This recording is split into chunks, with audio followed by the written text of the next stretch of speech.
Franchement, quand on entend les mots compte de résultat ou PNL, ça fait quoi? Une petite envie de changer de sujet?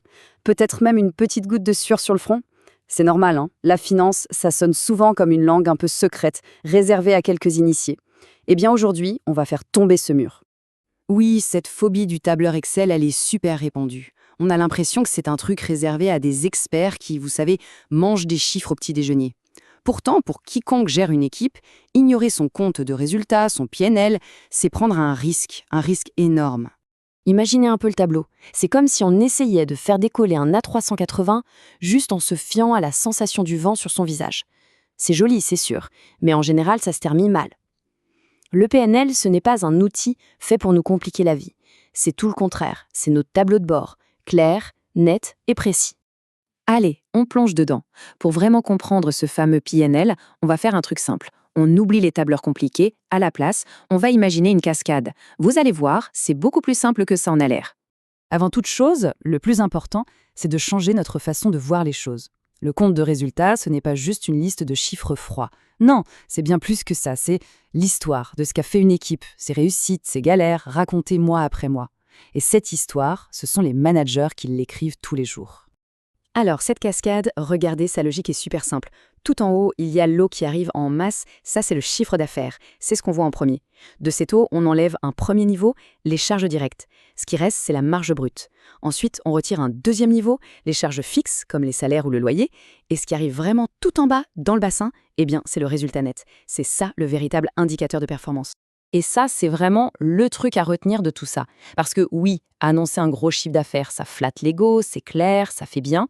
Mais ce qui détermine si l'entreprise est vraiment en bonne santé, si elle va pouvoir investir, grandir, c'est le résultat net. Et à la fin du mois, ce n'est pas la vanité qui paye les salaires. Ok, mais alors, comment on fait pour agir sur cette cascade? Comment on l'influence? Eh bien, tout le secret, il est dans la différence entre deux types de coûts bien distincts. Les coûts fixes et les coûts variables. Pour comprendre la stratégie, l'image est toute simple. D'un côté, on a les charges fixes. Pensez à un énorme paquebot. C'est stable, c'est puissant. Mais qu'est-ce que c'est lourd, lent à manœuvrer et ça coûte une fortune, même à quai. Ça, c'est le risque. De l'autre côté, on a les charges variables. Pensez à la voile d'un bateau. C'est souple, c'est agile et ça ne coûte quelque chose que quand il y a du vent. Ça, c'est l'agilité. Et voilà le piège classique dans lequel beaucoup de managers tombent, transformer trop vite une charge variable en une charge fixe. L'exemple typique, on embauche toute une équipe en CDI pour un projet qui ne va durer que 6 mois. C'est un peu comme acheter un bus quand un simple ticket de métro aurait fait l'affaire. Sauf que voilà, une fois le projet fini, le bus, lui, il est toujours garé sur le parking et il continue de coûter très cher. Pour que ce soit encore plus parlant, je vais vous raconter une histoire. C'est l'histoire d'une manager, on va l'appeler Sophie. Et Sophie, elle est tombée tête la première dans le piège du chiffre d'affaires qui brille. Alors voilà, Sophie décroche un contrat énorme avec un client super prestigieux. Le chiffre d'affaires est juste magnifique, 500 000 €. Là, elle est aux anges. Elle s'imagine déjà le champagne qui coule à flot, la reconnaissance de ses patrons. Donc elle fonce, elle signe, pleine d'enthousiasme. Sauf qu'il y a une question, une toute petite question cruciale qui n'a pas été posée. Ce revenu, à quel prix va-t-on le générer? Parce que le client, il se révèle être très, très, très exigeant.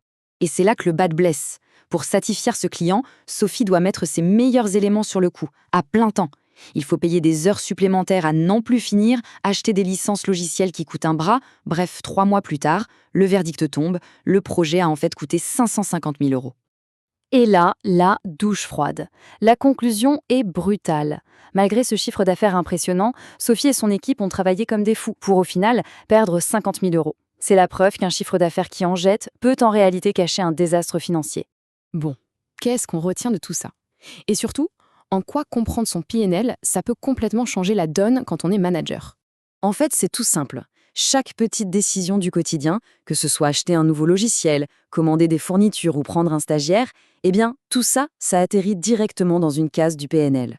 En gros, qu'on le veuille ou non, chaque jour, par ses actions, un manager écrit l'histoire financière de son équipe. Alors, par où commencer concrètement? Allez, un petit défi pour la semaine.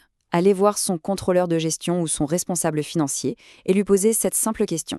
Juste poser la question et surtout écouter attentivement la réponse.